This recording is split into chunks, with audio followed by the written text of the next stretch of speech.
The theft of Thor's hammer. When Thor woke up in the morning, the first thing he did was reach for his hammer. But one morning his hammer was gone. Thor jumped to his feet and tore at his hair and tugged at his beard and bellowed, "Loki, come here!" When Loki came, Thor whispered close to his ear, "My hammer has been stolen." Loki turned pale. He knew that Thor's hammer must be found before the Jotuns heard of its loss and gathered to attack Asgard. "Ask Freya to lend me her swift falcon wings, and I will fly off and look for the thief," said Loki. He was in a trustworthy mood just then. Together they rushed it to Freya's hall. She also turned pale when she heard the terrible news. "I would gladly entrust my falcon wings to Loki, even if they were made of gold," she cried. "Only be quick and find Thor's hammer." Like an arrow, Loki flew off. When he came to Jotunheim, he saw the Jotun Thrym sitting on a hillock, plaiting the manes of his mares with ribbons of gold. He was in a merry mood, and when he saw Loki, he greeted him politely. "How are you, Asir? How are the elves? And what might be your errand today?" he said, and made a show of good manners. Such smooth words from an uncouth Jotun made Loki suspicious, but he returned the greeting just as politely, and asked if Thrym had by any chance might happen to know something about Thor's hammer. "I stole it while he slept," the Jotun said with a leer. "And what is more, I have hidden it 8 miles underground. I will give it back to him, but only if Freya becomes my bride. I have plenty of gold, herds of black cows, and all these fine mares. The only thing I want that I do not have is the beautiful Freya." Swiftly Loki flew back to Asgard, where Thor and Freya were waiting for him. "Hurry," he said to Freya. "Put on your bridal veil. The Jotun Thrym has Thor's hammer, and he won't give it back unless you go to Jotunheim and take him for your husband." "Never!" cried Freya, huffing and puffing so hard in her rage that her necklace broke and flew from her bosom.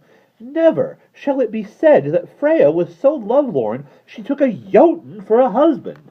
At the mere thought, angry golden teardrops sprang from her eyes.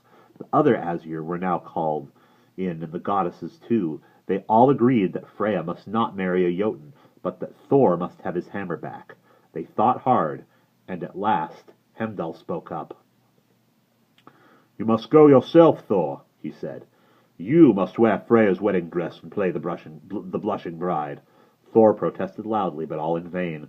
The Aesir hid his sturdy legs beneath the trailing skirt, put a belt with dangling keys around his waist, and covered his chest with jewels and Freya's sparkling necklace. Then they tied his hair up in a topknot and hid his face behind the bridal veil. He was a dazzling bride. "A bride needs a maid," said Loki. "I will be his maid." So Loki was also dressed as a girl. Thor's goats were fetched, and off they went in Thor's cart, rumbling over the clouds. Thrym heard them coming from afar and cried, "Quick! Cover benches and floor with fresh straw and prepare my wedding feast. Thor has sent my bride." They were seated at the table, and the feast began. Right away the bride ate up all the sweets set aside for the women. Then she devoured 8 salmon and finished the meal with a whole roasted steer. Thrym gaped. "Never did I see such a gluttonous bride," he said. "The poor girl has tasted nothing for 8 long days," said Loki the maid. "She has been pining away for you." Hearing this, Thrym wanted to kiss her and lifted her veil, but when the eyes of his bride met his, he staggered halfway back across the hall, as if struck by a thunderbolt. "Why do Freya's eyes glow as red as embers?" he gasped. "That is because she has slept for 8 nights, longing for you," said Loki, the fast-thinking maid. "Hurry!" called Thrym, all aflame. "Proceed with the wedding ceremonies. Bring up Thor's hammer and put it on Freya's lap, and let us make our vows of marriage." The hammer was placed on the lap of the bride, who now sat modestly in her seat.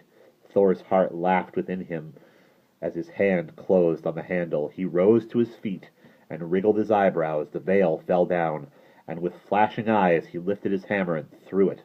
Thrym and all his kin came to a rapid end, smashed by the thunderbolt, and the great hall lay in rubble. Thor and Loki jumped into the billy goat cart and drove back to Asgard.